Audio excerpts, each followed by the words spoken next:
salita ng ating Panginoon ayon kay San Juan. Papuri sa iyo.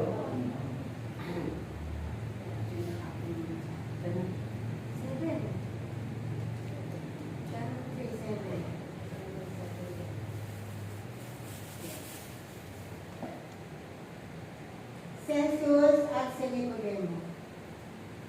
Huwag kayong magtaka sa sinabi ko sa inyo. Lahat ay kailangan ipanganak ng muli. Umiinit ang hangin kung saan ibig. At naririnig ninyo ang ugong nito. Ngunit hindi ninyo alam kung saan nanggagaling at kung saan naparoroon. Gayon din ang bawat ipinanganak sa Espiritu. Paano po mangyayari ito? Tanong ni Nicodemo. Sumagot si Jesus. Guro pa naman kayo sa Israel, ay hindi ninyo naunawaan ang mga bagay na ito. Tandaan ninyo ang aming nalalaman, ang sinasabi namin, at ang aming kasaksihan, ang pinatutuhanan namin. Ngunit hindi ninyo tinatanggap ang aming patutuo. Kung hindi ninyo pinaniniwalaan ang sinasabi ko tungkol sa mga bagay sa sanlibutan ito, paano ninyo paniniwalaan kung ang sabihin ko tungkol sa mga bagay sa langit? Walang umakyat sa langit, kundi ang bumaba mula sa langit, ang anak ng tao.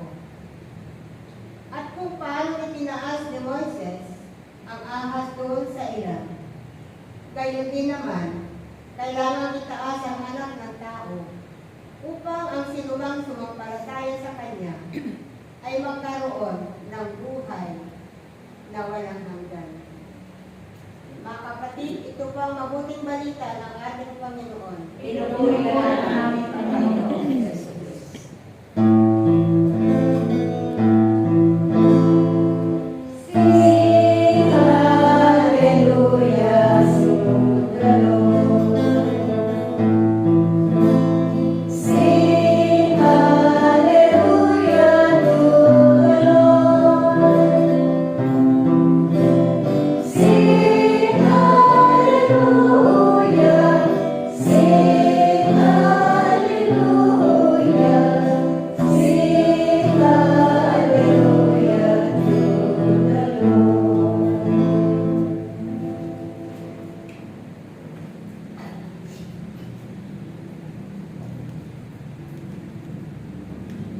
Palakpakan natin.